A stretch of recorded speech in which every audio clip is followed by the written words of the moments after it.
Now I've searched Google to find the most looked for questions about this beautiful flower. First up, how many rose varieties are there? Well, there are over 30,000 varieties of roses. And it is thought roses could date back 35 million years thanks to a fossil discovery. So the number of varieties, because they've been about that long, it's not surprising. What are the different rose types? That's a very interesting question because they're not all about bushes. There's climbing roses, there's bush roses, there's rambling roses, there's patio roses, there's ground cover roses, shrub roses and tall standard roses that look like mini trees. Within these types you'll find many different varieties and categories. Polyantha, Gallica, Damask, Alba, Floribunda, Centrifloga and of course hybrid tea as well. How tall do roses grow? Bushes, depending on their variety, can be around 60 centimetres tall if not bigger. Stem roses can be up to 1.5 metres and climbing roses can grow up to 2.5 metres. What rose types like full sun? Well, all roses like the sun. Most of them survive really well and thrive in direct sunlight, but some will tolerate partial shade. But predominantly, it's best to position your roses in a sunny position. Where do you plant roses? Well, apart from the obvious, which is the location of a sunny spot, or choose varieties that are tolerant on shade, the rose really can be grown in the ground or in a container. Now, patio roses are particularly good for growing in pots as they have a smaller growing habit and they require less space. They prefer a decent soil to give the roots the best amount of moisture, but in many cases they're not too fussy. Make sure you prepare the soil with fresh compost and any rotted manure that you've got. The roses are fond of a balanced soil, so they don't want too much clay, which can get waterlogged. They don't want it too sandy, because sometimes the water flushes through and they need to get a drink. So if you're digging in plenty of organic matter into the soil when you're planting, you're helping the soil structure, which will help the rose.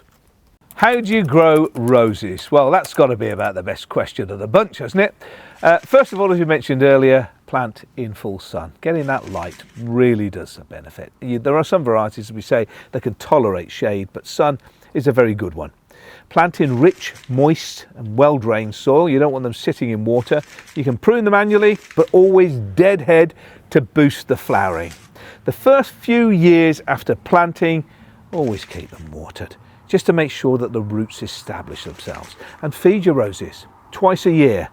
March and April before flowering, and then midsummer after the first flush of flowers to give them a bit of energy. Container roses, they need feeding a little bit more often, once a fortnight with liquid feed from mid-spring to late summer. And that liquid plant food for roses is a great way to make sure that they're well fed and put the boost and energy in the plant to produce more flowers and keep them healthy too. What are bare root roses? Well, bare root roses or root wrap roses, perhaps you can't say that too many times quickly, can you? Or after a beer.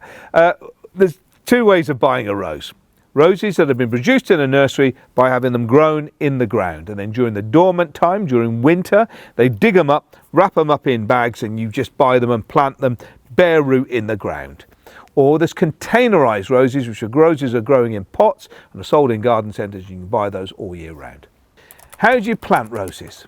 First of all, don't plant in a position where you've had a rose before, because some disease may remain in there and the previous plants would have taken a lot of the nutrients out. So it's always best to choose a new place.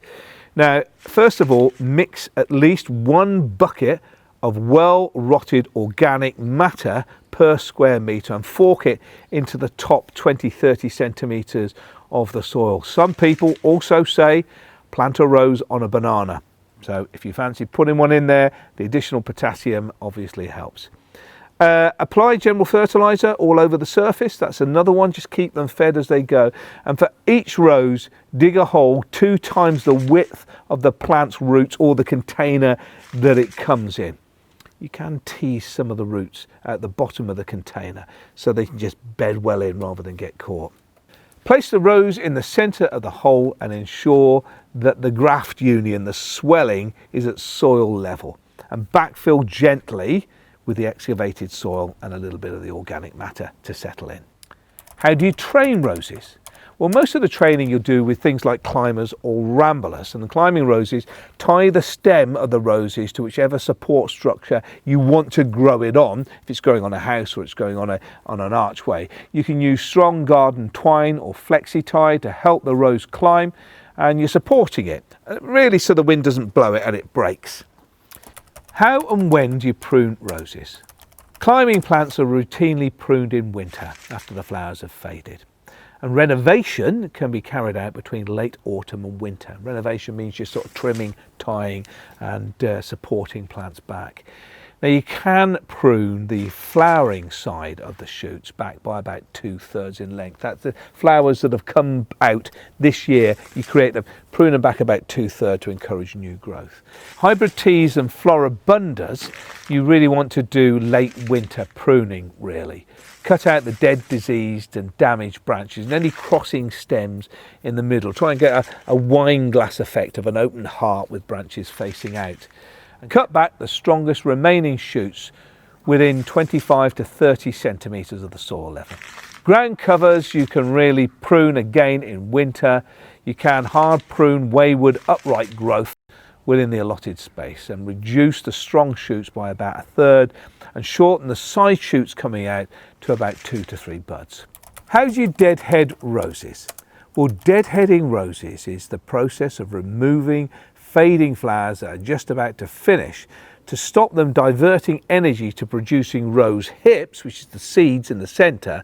By taking those out, it encourages the plant to repeat flowering to produce more blooms. The secret is take off each flower from the cluster as the petals begin to fall by using a pair of secateurs or just pinching out. Once all the flowers on the cluster have finished, remove the whole stem. Now single stem flowerers, just snip off the flower heads around 15 centimetres of the stem just above the next healthy leaf. And ramblers can be pruned straight after flowering. Which roses produce rose hips? Well, some of the most spectacular ornamental rose hips come from shrub roses. But of course, even climbers and bush, if you leave them, you produce the rose hip, which is really the plant going to produce seed. But shrub roses give the most spectacular ones. How do you propagate roses? Well, the easiest method is softwood stem-tipped cuttings in early to mid-spring. And they can be rooted in pots. Hardwood cuttings in mid-autumn to late winter. These are a lot slower to root, and there are other methods like tea budding and tricky methods that are not usually used at home for gardening in roses, more professional. Softwood stem tip cuttings, take the cutting from the year's new shoots and plant in pots. Should root within 2 months and will be ready to transplant into the garden after a year. Can you grow cuttings in potatoes? Well, that's interesting. That's where you take a cutting, grab a spud, put a hole in the spud and put the cutting into the spud so it roots within the potato. Now, there are many reports of this not being very successful, but some will make it, and that's what gardening's about. Give it a go. The potato may also grow roots as it's growing itself, but these don't become roots that help the rose. If you do attempt it, choose either a red or a white potato and prepare it by drilling a hole into it, but not right the way through. You can do the same with a pencil, poking a hole if you can. Dip the cut end of your cutting into rooting hormone, place your rose cutting into the hole and plant the potato in the garden at least 8 centimetres of soil covering it. Theoretically, the potato having a high water content keeps the cutting moist as it takes root. Good luck. When do you transplant a rose? Well, it's best to transplant a rose when the first frosts have taken place. And between the first frosts and the last frost is the ideal time because the plant is in a dormant stage and it makes it easier to move them without damaging too much of the roots. What's the fastest way to root a rose cutting? Another very good question. Moisten the cut at the end of your rose cutting and dip the end of your rose cutting into rooting hormone powder until it's completely covered. This will really help the plant get started. Then plant it into a pot and leave it to root. Why are my rose cuttings dying? Well, it depends on your growing method. You may have transplanted it out too early. Rose cuttings require constant moisture. They may need a little bit more water. Generally, it's because they've dried out. If your cutting has no leaves, it cannot photosynthesize effectively. So make sure you've always got those 2 leaves at the top. Disease, pest or lack of fertilizer could be another issue. So just keep an eye on those. Why is my rose dying? Well, that could be a lot of things. First off, get it planted in properly. If it's loose planting, it'll be falling all over the place. This thing called wind rock, where the wind rocks the plant back and forth and creates a hole where the rose stem goes in, which water gets in. Waterlogging is another problem that can kill plants. Severe drought is another. Severe frost is another. If you've used too much manure when planting and it hasn't rotten down enough, might be too rich. Hard pruning as well, and therefore the plant doesn't have the energy to recover. What are suckers? Well, that's an interesting question. Shoots which grow from the rootstocks rather than the top half of the name variety, and there are 2 different things. Now, roses are technically Frankensteins. So the rootstock, the roots of the plant, are one variety, and the top of the plant is the other variety. So you've got the best top growing effectively on the best roots. Now what happens is sometimes the roots will send up their original branches before the top was put on, and that's the suckers that you really need to remove as soon as they're identified, and it'll come from the stem and the leaves will look so different from the leaves above the ground. Now there's a sucker growing out from it. Now a sucker really is where the top part of the rose is different from the roots. It's got a very strong root and a very ornamental top, but occasionally the root sends up part of its original form, and you can see it there. It's quite obviously different. It's a different colour stem to the rest of the rose, and the energy of the sucker is so much more. Look how much it grows, well above. It's a bit of a giveaway, and if you're really not sure if the colour of the stem and the nature of the growth puts you off, you can usually guess because they've got 7 leaflets. 1, 2, 3, 4, 5, 6, 7.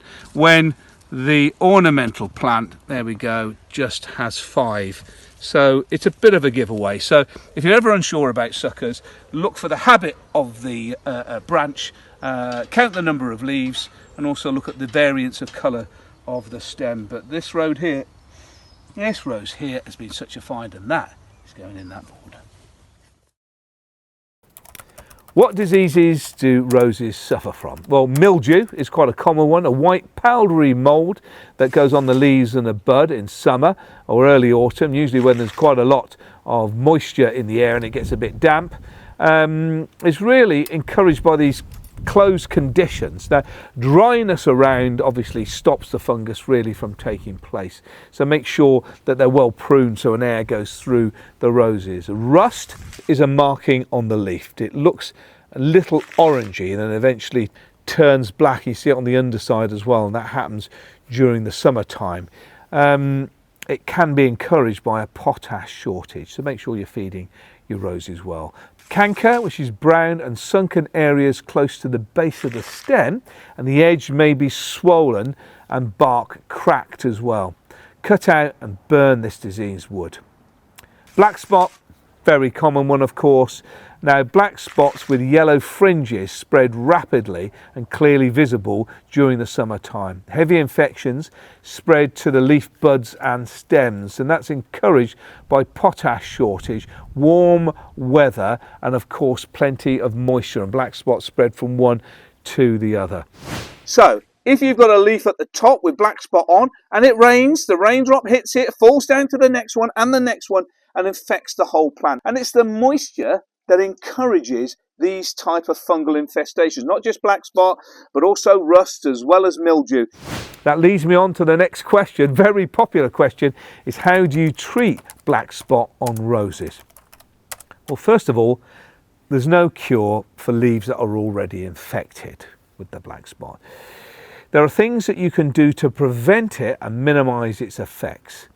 First of all, you can choose plants that are resistant or more resistant to black spot, so check out labels and research as you go.